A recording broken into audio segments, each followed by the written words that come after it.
Buenas tardes, damos inicio a nuestro programa Mujeres conforme al corazón de Dios. Este es un programa original de la Iglesia Bautista Reformada del Redentor. Somos un grupo de damas que estamos llevando a cabo el estudio del libro 12 mujeres extraordinarias de la Biblia del autor John MacArthur. Hemos estudiado la vida de Eva, lo que podemos aprender a través de ella, la de Sara, y hoy vamos a comenzar con Rahab. Vamos a dividir el estudio de Rahab en 4 sesiones: su trasfondo histórico, su acto de generosidad, su expresión de fe y su legado.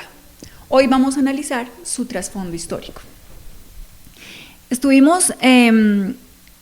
Digamos que esto nos remonta al estudio que hemos venido llevando, que comenzó con Eva. Sabemos que Eva tuvo la esperanza en la simiente que vendría de ella, y que sería de su simiente de donde vendría quien pondría su pie sobre la cabeza de Satanás, de la serpiente. Y ella guardó esa esperanza precisamente en su descendencia.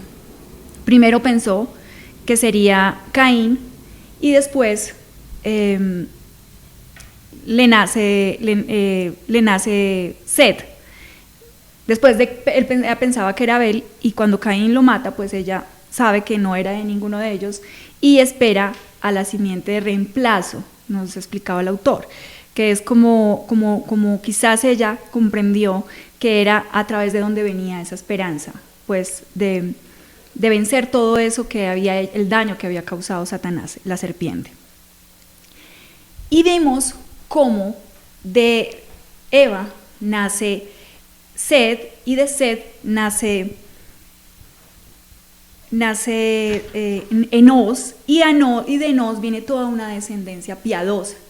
Sabemos por las escrituras que eso es así, y es como deducible de todo esto que fue realmente Set el que les enseñó, y si Set fue el que les enseñó, él tuvo que haberlo aprendido pues de Eva y de Adán.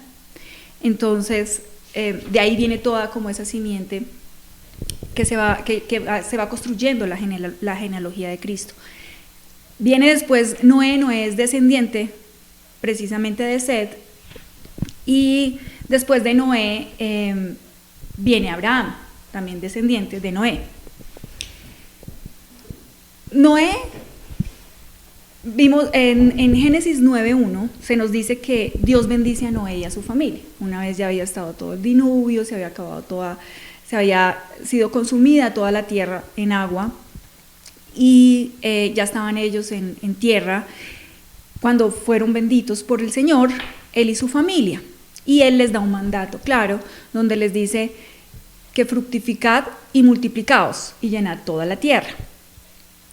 También vemos más adelante como en ese relato, en esa narrativa de Noé, que Noé siembra una viña, la labra, la trabaja, y se embriaga después producto de esa viña, y en su embriaguez uno de sus hijos le viola.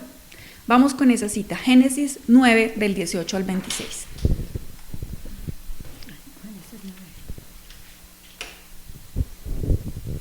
Génesis 9, versículo 18. Y los hijos de Noé que salieron del arca fueron Sem, Cam y Jafet. Y Cam es el padre de Canaán. Estos 3 son los hijos de Noé, y de ellos fue llena toda la tierra. Después comenzó Noé a labrar la tierra y plantó una viña, y bebió del vino, y se embriagó, y estaba descubierto en medio de su tienda.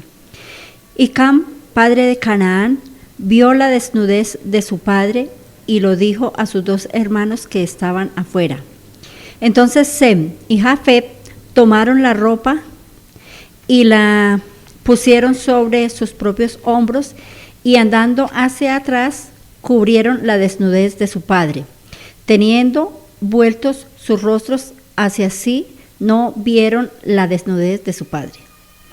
Y despertó Noé de su embriaguez, y supo lo que había hecho su hijo más joven, y dijo: Maldito sea Canaán, siervo de siervos será a sus hermanos. Y dijo más: Bendito por Jehová mi Dios sea Sem y sea Canaán su siervo. Es decir, vemos ahí toda la maldición que cae sobre Canaán y sobre sus descendientes a raíz del pecado de Cam. ¿Sí? ¿Por qué vamos a todo esto? Porque es de Canaán, de donde viene Rahab, ¿cierto? Vemos cómo en la Biblia se va a construir, sí, pero digamos que hay una generación maldita, pero es que todos hemos sido malditos en Adán. Todos hemos sido malditos en Adán. Hay como una, digamos, como esa creencia en muchas iglesias carismáticas que casi que es de una manera mística que viene toda esta maldición y que entonces hay unas familias que son malditas y otras que son benditas, y eso casi que nos habla de una salvación por genética, ¿no? Una cosa así, una salvación casi mística. Y entonces vemos a muchas mujeres en el mundo cristiano luchando por tratar de que todo lo que escojan no venga como entecado de toda esa maldición. Entonces la música que me venden en la iglesia, los libros que me venden en la iglesia, los muchachos que puedo conocer en la iglesia, aunque yo pueda ver que pertenecen al mundo por muchas formas como llevan su vida, porque cuando hay un evangelio que está como tan escondido entre tanta falsedad, ¿sí? Como que es la única parte que es verdadera entre tanta falsedad, pues ahí hay muchas cabras que se sienten muy cómodas y realmente resulta difícil para muchas mujeres y hombres formar familia así, porque no hay como claridad en ese asunto de quién es creyente, quién no lo es, ni siquiera de hacerse la pregunta, ¿no? Sino, si yo escojo un marido que está aquí en la iglesia, no voy a estar afectada de toda esa maldición y voy a tener una familia bendita y todo va a ser como muy armónico. Yo conocí el caso precisamente de una mujer carismática, muy carismática, muy religiosa, que venía pues de un trasfondo difícil, donde había sido novia de un narcotraficante, donde se movía en todo ese mundo, y un día alguien le habla de Cristo, y ella llega a una iglesia de estas y tenía como la firme convicción que era allí donde quería conseguir esposo, y efectivamente de ahí lo consiguió. Ella decía, pues yo no quiero que mi vida termine como la de muchas esposas de narcotraficantes que terminan con su marido preso o muerto, y tenía esa firme convicción y se casa con un hombre de la iglesia.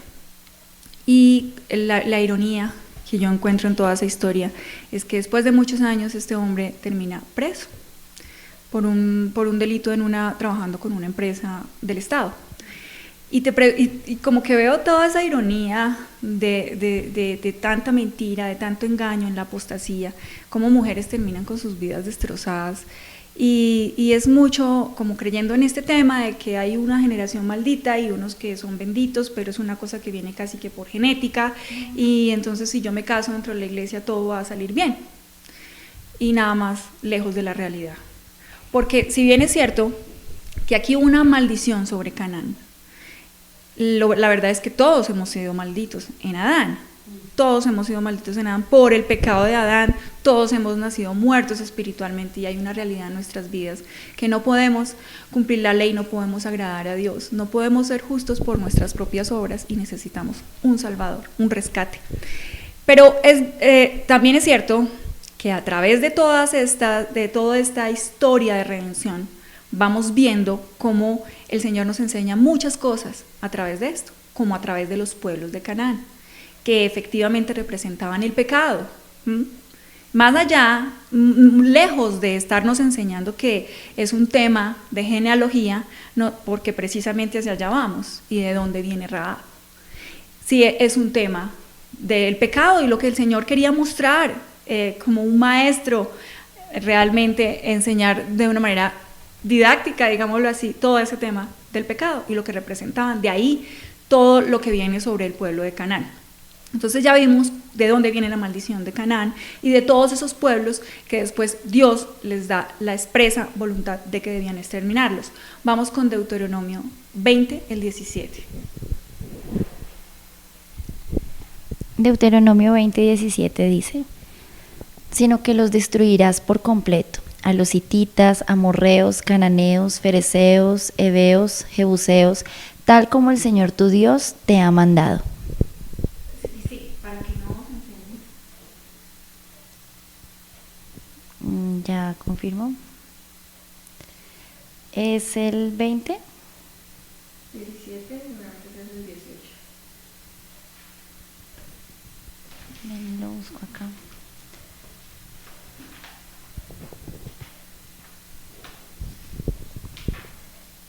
Deuteronomio 20, del 17 al 18. Dice también, para que ellos no os enseñen a imitar todas las abominaciones que ellos han hecho con sus dioses y no pequéis contra el Señor vuestro Dios. Esa segunda parte nos muestra que hay un propósito, ¿no?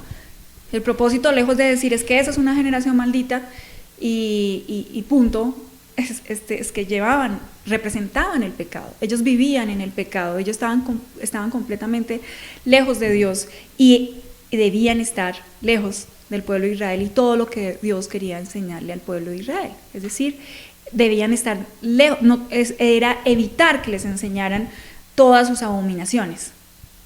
¿Sí? No era una cosa mística. La pregunta que cabe aquí es, ¿eran inocentes los descendientes de Cam? ¿Eran unas pobres víctimas de la maldición? No. Sabemos por la Biblia que el alma que pecare, esa morirá. Y efectivamente, pues, hubo descendientes de Cam que ni conocieron a Cam, ni tenían que ver con el pecado de Cam, pero eran pecadores. ¿Sí? Y el Señor iba a visitar los pecados de sus padres en sus hijos, es decir, sus hijos que habían aprendido un hijo tras otro, de ese patrón de comportamiento pecaminoso, lleno de abominaciones, pues Dios la iba a visitar, ¿cómo? Con ira, no con misericordia, como si lo hizo con Rahab. A eso es a donde vamos. A Dios le plació salvar un pueblo. Y en la historia de redención, que es la Biblia, vamos aprendiendo muchas cosas. Solo existen realmente dos pueblos, los creyentes y los incrédulos. Y solo una raza, la humana. De entre toda la raza humana, a Dios le plació salvar un pueblo para la gloria de su misericordia. Y a través de toda la historia de redención, aprendemos también sobre cómo trata Dios con el pecado, cómo trataba a Dios y cómo visitaba con juicio estas naciones. Y que el pecado trae ¿qué? Muerte. Desde Adán morimos como raza humana. Y los cananeos debían ser exterminados como paga por el pecado. No era un asunto místico, no era una genealogía pura lo que se estaba construyendo, no. Era que de ese pueblo, maldito todo desde Adán, Dios iba a rescatar a unos, ¿cierto? Iba a construir de ahí, de esos salvos, la genealogía de Cristo. Los cananeos debían ser exterminados. Israel y hoy nosotros somos enseñados a través de eso, ¿cierto? A través de cuál es la paga del pecado, la ira de Dios. Esto nos acerca a ver un poco más el pecado como Dios lo ve, porque nosotros tendemos a minimizarlo, a pensar que son muy grandes las consecuencias en relación al pecado, y a veces nos atrevemos a preguntarnos por qué pasan estas cosas, como si Él habría sido Dios totalmente justo si simplemente toda la humanidad se hubiera muerto con Noé. Pero a Él le plació salvar un pueblo y tener paciencia todo este tiempo hasta el día del justo juicio, hasta que el último de los suyos entre, ¿cierto? También sabemos que la familia de Noé decidió no llenar la tierra. Dijimos que había un mandato específico de crecer y multiplicarse. ¿Y ellos qué dijeron? Dijeron, vamos, edifiquémonos una ciudad y una torre cuya cúspide llegue al cielo y hagámonos un nombre, por si fuéramos esparcidos sobre toda la faz de la tierra. Eso está en Génesis 11:4. Y sabemos lo que sigue con eso. Ahora pues, descendamos y confundamos allí su lengua. ¿Esto quién lo dice? El Señor, Dios. Para que ninguno entienda que habla su compañero. Y así los esparció Jehová desde allí sobre la faz de toda la tierra. Y dejaron de edificar la ciudad. El punto es que de ahí nacen las naciones, porque inicialmente pues todos hablábamos una sola lengua, éramos una sola raza, y aquí se esparcen y se forman los pueblos. Entonces, pero el punto es que no hay una raza maldita o una raza bendita, hay unos que si venimos judíos o tenemos una raíz judía y nos tenemos que sentar a averiguar, a indagar cuáles de nuestros apellidos tienen un trasfondo judío y si la salvación nos viene por ahí, porque nada más falso que de todo eso es un enredo de la verdad. La realidad es que Dios salva a un pueblo de entre la raza humana, ¿cierto? Vamos con la otra cita, Deuteronomio 18, del 9 al 14. Deuteronomio 18, 9, 14. Cuando entres a la tierra que Jehová tu Dios te da, no aprenderás a hacer según las abominaciones de aquellas naciones. No se ha hallado en ti quien haga pasar a su hijo o a su hija por el fuego, ni quien practique adivinación, ni agorero, ni sortilegio, ni hechicero, ni encantador, ni adivino, ni mago, ni quien consulte a los muertos, porque es abominación para con Jehová cualquiera que hace estas cosas, y por estas abominaciones Jehová tu Dios echa estas naciones de delante de ti. Perfecto serás delante de Jehová tu Dios, porque estas naciones que vas a heredar a agoreros y a adivinos oyen. Mas a ti no te ha permitido esto Jehová tu Dios. Vemos aquí el claro mandato y lo que viene con todo eso, lo sabemos. El pueblo de Israel tenía una tierra que le había sido prometida en Abraham, pero debía conquistar la tierra y debía sacar esos pueblos que estaban allí. ¿Por qué? Porque simplemente estaban genéticamente malditos y ya, porque representaban el pecado, ¿verdad? Representaban el pecado. El Señor había prometido a Abraham que sus descendientes empezarían a poseer esa región tan pronto se eliminara por completo. La perversidad de los amorreos, eso está en Génesis 15, 16. Eso era lo que tenían que eliminar. Esas batallas, esas guerras, representan hoy nuestra guerra con el pecado, ¿cierto? Y muchos de los grandes y prominentes milagros del Señor en todo este tiempo tenían que ver era con esas guerras, con esas batallas, ¿no? Todas esas proezas y esas maravillas que el Señor hizo tenían que ver con eso, y eso es muy esperanzador para nosotros, porque si hay una intención clara de Dios con el hombre es allí, ¿no? Con su pueblo, de santificarnos, de ayudarnos en nuestras luchas, ¿cierto? Y la primera obra más milagrosa que hay en todo eso es cuando nos rescata, por nada que hay en nosotros. Ese tiempo había llegado ahora en el tiempo de nuestro estudio, es decir, en el tiempo de Rahab. Rahab representaba el colmo de la vileza. Rahab era de Canaán, era de Jericó, era de la cultura amorrea, a punto en que colectivamente habían llenado la medida de la perversidad humana.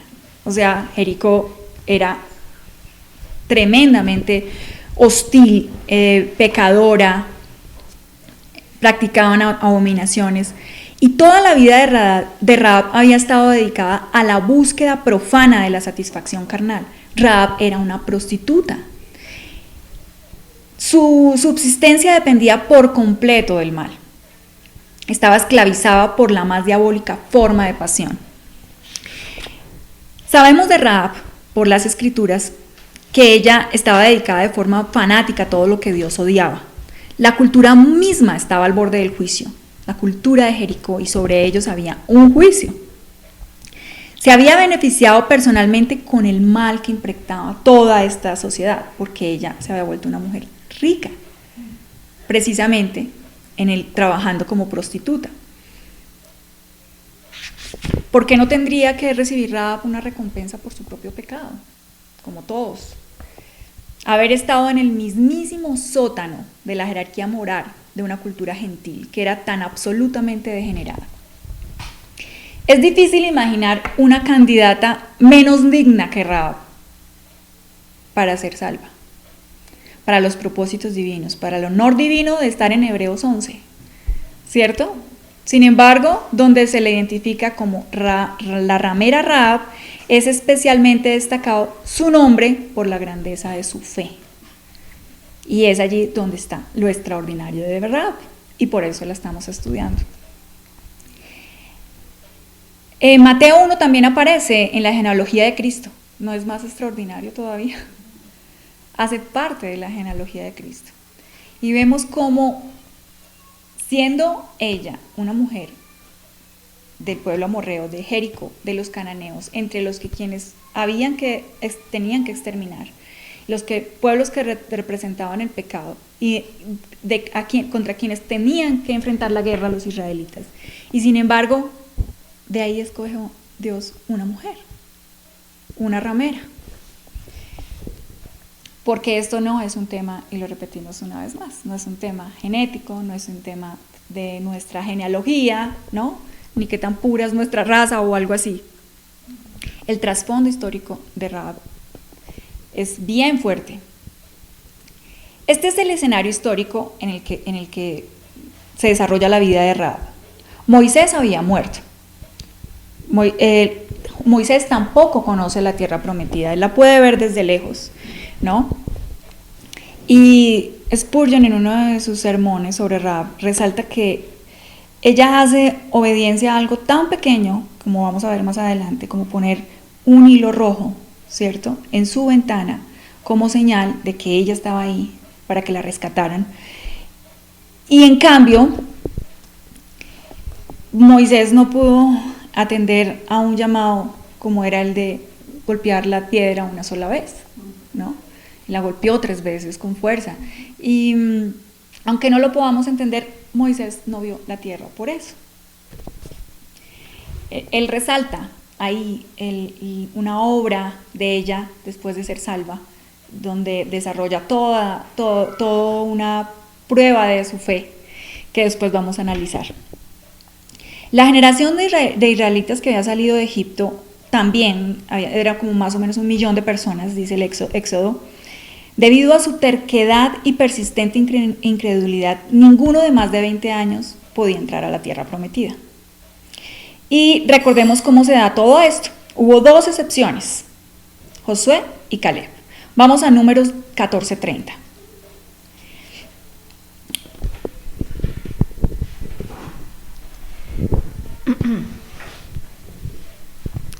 Números 14:30 dice: Vosotros a la verdad no entraréis en la tierra por la cual hacé mi mano de haceros habitar en ella, exceptuando a Caleb, hijo de... Sí, es que se bloqueó. Es Números 14:30. Nuevamente la voy a leer. Vosotros a la verdad no entraréis en la tierra por la cual alcé mi mano y juré que os haría habitar en ella, exceptuando a Caleb, hijo de Jefone, y a Josué, hijo de Nun. Hubo 2 excepciones, es decir, en el tiempo de Rahab en Jericó, ¿qué estaba pasando con el pueblo de Israel? El pueblo de Israel no había entrado, ninguno de más de 20 años podía entrar a la tierra prometida, había sido un pueblo incrédulo, y vamos a ver por qué. Habían 2 excepciones, Josué y Caleb. Tú leíste Números 14:30 solamente, vamos hasta el 35.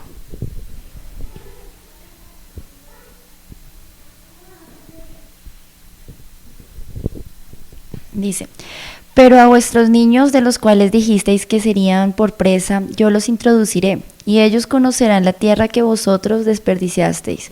En cuanto a vosotros, vuestros cuerpos caerán en este desierto, y vuestros hijos andarán pastoreando en el desierto 40 años, y ellos llevarán vuestras rebeldías hasta que vuestros cuerpos sean consumidos en el desierto.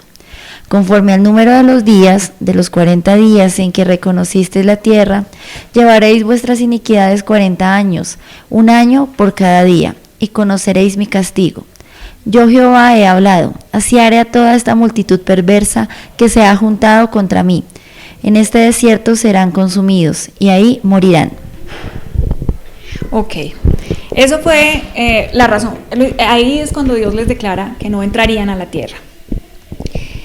Dios había enviado, antes de esto, había enviado a 10 espías. Moisés había enviado a 10 espías a revisar la tierra de Jericó, a ver cómo tenían que ir a conquistarla, a ver cómo estaba, qué podía decirles. Eran 10 espías. Ellos llegan y dan un parte bastante pesimista de lo que vieron y se quejan y dicen cómo Dios nos va a entregar allá, cómo va a entregar nuestros hijos, a qué nos trajo, para qué nos sacó de Egipto. Imagínense si hay alguna peor queja que esa, ¿no? ¿Por qué nos salvó? ¿Por qué nos sacó de Egipto? ¿Por qué nos sacó de allí? Pues ellos eran esclavos en Egipto. Ellos eran esclavos allí. Sin embargo, esto es lo que hacen una y otra vez. De hecho, no sé si el relato que la parte que tú leíste o en otro lugar dice que fueron 10 veces. En 10 oportunidades se habían quejado hasta aquí, hasta este momento. Y es curioso, porque cuando ellos comienzan esta queja y se vienen en motín contra Moisés, porque cómo iban a ir a esa tierra, ellos dicen ¿qué va a pasar con nuestros hijos? ¿No? ¿Cómo van a morir allí? Y sus hijos fueron los que realmente después entran y la conquistan. Por otro lado, Moisés envía a Josué y a Caleb, y ellos traen un parte completamente distinto, optimista, esperanzador. Les dicen que podrían hacerlo, que el Señor los ayudaría, que ellos iban a vencerlos porque el Señor estaba con ellos. Por eso, Josué y Caleb fueron los que continúan con lo que estaba haciendo Moisés. Moisés, sin embargo, muere y ya después, 38 años después, comienza el relato en Josué, donde aparece también Rahab. 38 años después, porque pasaron 40 años en que ellos siguieron deambulando por el desierto y no entraron a la tierra prometida. Hay estudios que dicen que ese paso entre el desierto y el entrar debía durar algo así como 11 días. Pues bien, duró 40 años, pero era por su necedad. El libro de Josué comienza con los israelitas situados en el umbral de Canaán, ahora cerca de Sitim. Estaban a 11 kilómetros del río Jordán. El Señor refuerza el valor y renueva las promesas para el pueblo, para que el pueblo pudiera entrar a la tierra prometida. Sabiamente, como Moisés lo había hecho antes, Josué también envía espías. Ahora Josué, que había sido un espía, él también envía espías, porque pasaron 38 años después de que él había ido. Y ellos, mientras tanto, deambularon por el desierto, y solo los que tenían más de 20 años entran a la tierra. La escritura dice simplemente: y ellos fueron y entraron y en casa de una ramera que se llamaba Rahab y posaron allí. Así Rahab es la primera persona que la escritura nos presenta de la tierra prometida. Por la providencia generosa de Dios, ella sería uno de los ejes del triunfo militar de Israel. Esto ya apuntaba a que realmente el alcance de todo esto era para los gentiles, ¿sí? Para todos. Esto no tenía que ver con una raza. Toda su vida, su carrera y su futuro cambiarían por su encuentro inesperado con esos 2 espías. Esta es una increíble confluencia de fuerzas para bien, ¿verdad? Por una parte, una mujer pagana, solitaria, cuya vida hasta ahora no tenía nada de heroico. Y por otra, una nación entera, refugiados, itinerantes y que habían vivido 40 años bajo la amonestación de Dios debido a la desobediencia de sus padres. Pero la colaboración de Rahab con los espías fue el comienzo de la caída de Jericó. La derrota de Jericó fue la primera conquista dramática en una de las más grandes historias de campañas militares que vienen después en la conquista del pueblo de Israel en estas tierras. Creo que lo más impresionante que vamos a ver de Rahab tiene que ver es con esto, con su trasfondo histórico. Estamos hablando de una prostituta que hacía parte de los pueblos de Canaán. Ya sabemos de quién eran descendientes, ya sabemos la maldición que había sobre ellos, ya sabemos que representaban el pecado y que eran los pueblos que Dios había ordenado abolir. Y sin embargo, la gracia de Dios estuvo con Rahab y la rescató. Y muchas podemos vernos identificadas con Rahab. Estamos en Colombia, es un país que aún el evangelio verdadero es incipiente en el sentido de su alcance. No venimos de familias de años y años de verdaderos cristianos, formados en una cultura cristiana. No es un país cristiano tampoco, ¿no? Es un país laico y la mayoría católico, y hay otra gran mayoría evangélica que tienen el evangelio bastante refundido entre muchas mentiras. El punto es que no venimos de un trasfondo fácil, ¿cierto? Hemos sido sacados, hemos sido rescatados como Rahab de situaciones complicadas, de trasfondos familiares difíciles. Aún después de que venimos a Cristo seguimos luchando con cosas, ¿no? En medio de una familia, en medio de situaciones que nos rodean. Y esto nos abre como una esperanza para muchas, ya sea para si alguien nos escucha que no conozca de Cristo. Ningún pecado es tan hondo que la gracia no lo pueda llenar, no lo pueda copar. No hay una sola cosa de la que no podamos ser rescatados, no hay una sola circunstancia. Y también es un mensaje para muchas mujeres que quizás sí han crecido en la iglesia y puedan caer en el fariseísmo, ¿no?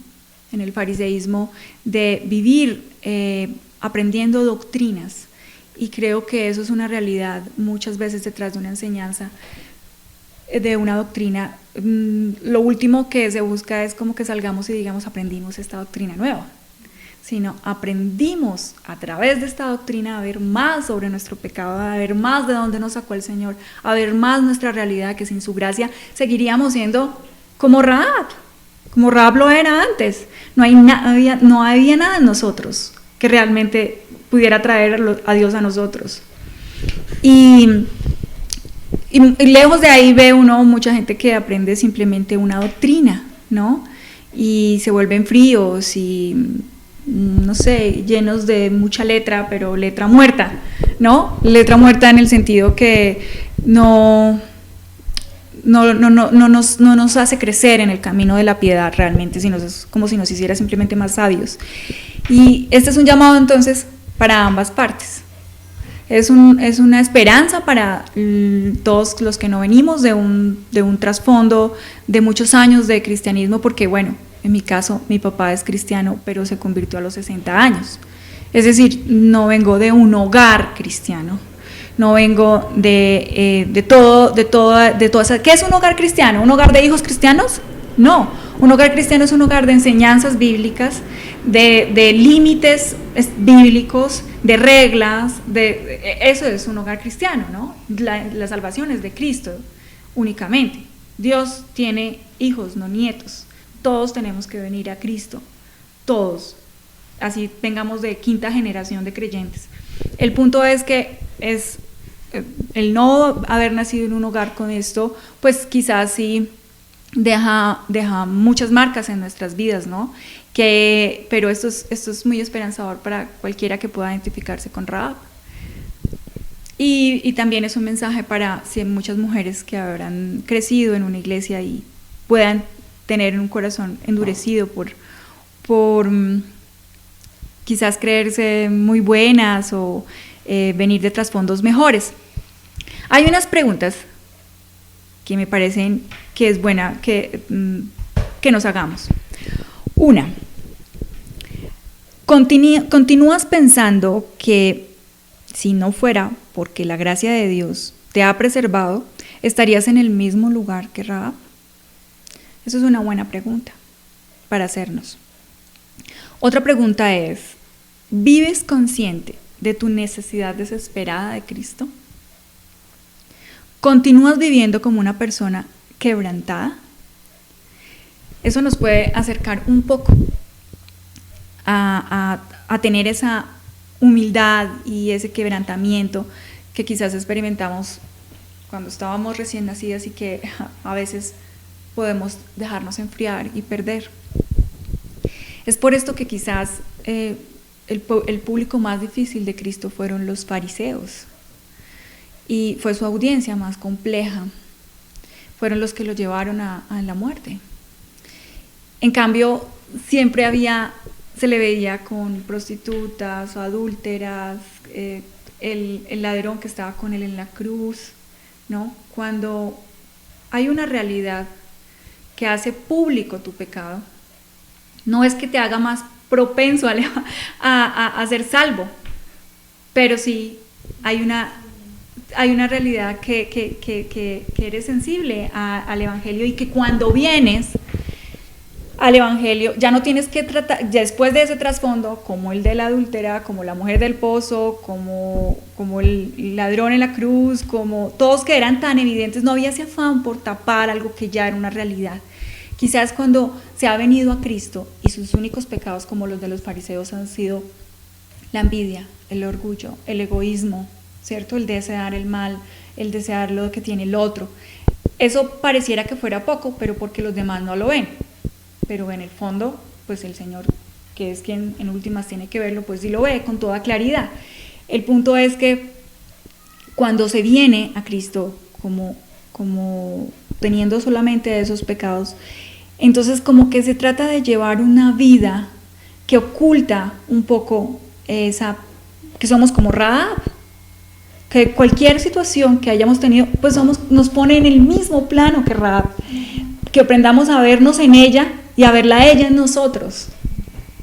Eso resulta una gran y profunda enseñanza de Rahab en nosotros, su trasfondo, quién viene, de dónde viene, y que no olvidemos que no hay nada en nosotros que haya obrado para nuestra salvación, más allá de que antes de que hubiésemos nacido, desde antes de la fundación del mundo, el Señor nos predestinó para salvación, pero no por nada que hubiéramos hecho. ¿Sí? Lo primero, pareciera como si fuéramos a nacer perfectamente buenos y nunca tener que venir a Él y no hubiera un proceso de conversión, ¿no? Pero la segunda parte, pues sí nos da claridad que no habíamos nacido, no hemos podido haber hecho algo bueno, y realmente cuando nacimos y vinimos, ¿qué hicimos? Pues lo malo, de quien fuimos hijos de ira. Y esa es la parte que no podemos olvidar, de hablarnos a nosotros mismos y de predicarnos que si no fuera por lo que el Señor hizo con nosotros, seríamos como Rahab. Bueno, hermanas, entonces terminamos con esto, con el trasfondo histórico de Rahab. Oremos. Gracias, Señor, por este tiempo, por la obra que vienes haciendo en nuestros corazones. Te ruego por cada una de mis hermanas, por las que están aquí presentes, por Anita, Marcela, María Teresa, por las que nos escuchan a través de los medios virtuales, que obres, Señor, en cada uno de sus corazones, que obres todas estas verdades que nos hacen más claro nuestro peregrinaje, que nos hacen mucho más fuertes en nuestra batalla con el pecado. Te ruego, Señor, que nos ilumines en todos estos asuntos que venimos estudiando, que obres en nuestros corazones y que te glorifiques en nosotros, en nuestra santificación. Te lo pedimos en el nombre de Cristo. Amén.